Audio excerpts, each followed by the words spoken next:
Republican leaders say they've spoken with Senator Mitch McConnell since his hospitalization, but they still haven't offered any real update on his condition or when he might return to the Senate. McConnell, the 84-year-old senator from Kentucky, has been in the hospital since June 14. On Tuesday, the Senate's top two Republicans said they'd recently talked with him. Majority Leader John Thune of South Dakota said he spoke with McConnell by phone on Monday, calling it a, quote, lengthy and substantive conversation. Senator John Barrasso of Wyoming, the number 2 Senate Republican, said he spoke with McConnell on the phone for roughly 20 minutes on Tuesday, and that the two discussed the Graham-Plattner scandal and the recent Supreme Court ruling on coordinated spending limits. Scott Jennings, a former advisor to McConnell and a CNN analyst, also said he spoke with the senator Tuesday morning, for just shy of 20 minutes. Jennings wrote on social media that McConnell, quote, is still recovering in the hospital.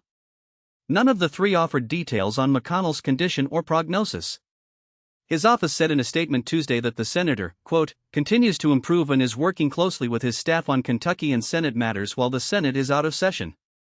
These statements come amid a wave of rumor and speculation about McConnell's condition. His office hasn't released any details about what prompted the hospitalization, what treatment he's receiving, or when he might recover. Adding to the intrigue, recordings of emergency dispatcher radio communications, logged between 8:36 and 8:43 in the morning on the day McConnell was hospitalized, show that dispatchers initially called for medics to respond to a report of an unconscious individual at McConnell's Washington address. 6 minutes later, a worker with the city's Fire and Emergency Medical Services Department asked that a supervisor be informed that CPR was in progress. McConnell's office has declined to comment on those recordings, even after multiple news outlets reported on them.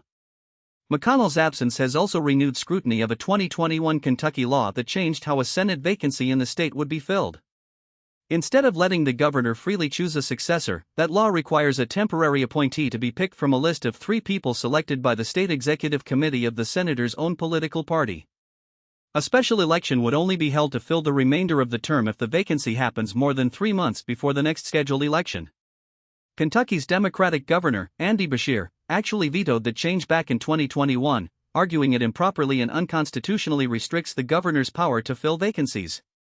But Kentucky's Republican-led legislature overrode his veto, and that's the law that would apply if McConnell's seat were to become vacant. For now, McConnell remains hospitalized, his colleagues say he's improving, and the details of his condition remain almost entirely private. That's the latest, thanks for listening.